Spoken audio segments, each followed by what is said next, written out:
நன்றியுள்ள தொழுநோயாளி. இயேசுவின் காலத்தில் மிகவும் தீவிரமான மற்றும் பயங்கரமான சில நோய்கள் இருந்தன. அவற்றில் ஒன்று தொழுநோய். தொழுநோயால் பாதிக்கப்பட்டவர்கள் தங்கள் தோலில் வலி மிகுந்த புண்களைக் கொண்டிருந்தனர். மேலும் அவர்களது குடும்பத்தினருடன் சேர்ந்து வாழவோ அல்லது மற்றவர்களுடன் நெருக்கமாக இருக்கவோ அவர்களால் முடியாது. ஏனென்றால் அது பரவக்கூடிய தொற்று நோயாக இருந்தது. அவர்கள் நகரங்களுக்கும் கிராமங்களுக்கும் வெளியே தங்க வேண்டியிருந்தது. அதனால் அவர்கள் நோயை வேறு யாருக்கும் பரப்ப மாட்டார்கள். துரதிர்ஷ்டவசமாக அவர்கள் பெரும்பாலும் தனிமையில் இருந்தனர் மற்றும் அவர்களது குடும்பங்களே அவர்களை மறந்துவிட்டதாக உணர்ந்தனர். ஆனால் அவர்கள் அருகில் செல்ல பலர் பயந்தாலும் இயேசு பயப்படவில்லை. இயேசு எல்லோரிடமும், குறிப்பாக வேதனையிலிருப்போரிடமும் தனிமையில் இருப்பவர்களிடமும் ஆழ்ந்த அக்கறை காட்டினார். அவர் சந்தித்த அனைவருக்கும் அவர் அன்பை காட்டினார். மேலும் அனைத்து வகையான பிரச்சனைகள் உள்ளவர்களும் உதவிக்காக அவரிடம் வந்தனர். இயேசு மக்களின் உடலை மட்டும் குணப்படுத்தவில்லை, அவர் அவர்களின் இதயங்களையும் ஆன்மாக்களையும் குணப்படுத்தினார். ஒரு நாள் இயேசு பயணம் செய்து கொண்டிருந்த போது தொழுநோயால் பாதிக்கப்பட்ட 10 மனிதர்களைக் கண்டார். இயேசுவின் கருணை மற்றும் குணப்படுத்தும் ஆற்றலை பற்றி அவர்கள் கேள்விப்பட்டிருந்தார்கள். அவர்களால் அவரை நெருங்க முடியாவிட்டாலும் அவர் தங்களுக்கு இரக்கம் காட்டுவார் என்ற நம்பிக்கையில் உதவிக்காக அவரை அழைத்தார்கள். அடுத்து என்ன நடந்தது என்பதை காண்போம். குணப்படுத்துதல், நம்பிக்கை மற்றும் நன்றியுணர்வுடன் இருப்பதன் முக்கியத்துவம் பற்றிய ஒரு அற்புதமான கதை இது. ஒரு நாள் இயேசு எருசலேமுக்கு பயணம் செய்து கொண்டிருந்தார். வழியில் ஒரு சிறிய கிராமத்திற்கு வந்தார். அவர் கிராமத்தை நெருங்கியதும் 10 பேர் அவரிடம் வந்தனர். இந்த ஆண்களுக்கு தொழுநோய் என்ற தோல் நோய் இருந்தது. அவர்களின் நோய் காரணமாக அவர்களால் தங்கள் குடும்பத்தினருடன் இருக்கவோ அல்லது மற்றவர்களுடன் சேர்ந்து வாழவோ முடியவில்லை. அவர்கள் வெகு தொலைவில் இருக்க வேண்டியிருந்தது. யாரும் அவர்களை தொட அனுமதிக்கப்படவில்லை.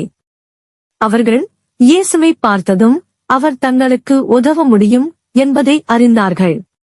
எனவே அவர்கள், ஐயா, இயேசுவே, எங்களுக்கு இரங்கும் என்று உரக்க குரல் எழுப்பி வேண்டினார்கள். இயேசு அவர்களை பார்த்து கூறியது, நீங்கள் போய் உங்களை குருக்களிடம் காண்பியுங்கள். அந்த நாட்களில் குருக்கள்தான் நோய்வாய்ப்பட்ட மக்கள் தங்கள் குடும்பங்கள் மற்றும் சமூகங்களில் மீண்டும் சேர்வதற்கு முன்பு அவர்கள் குணமாகிவிட்டார்களா என்பதை உறுதிப்படுத்திக் கொள்ள வேண்டும்.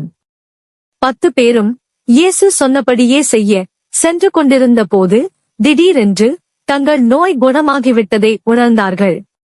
புண்கள் போய்விட்டன. இப்போது அவர்கள் முழுமையாக நலமடைந்திருந்தனர்.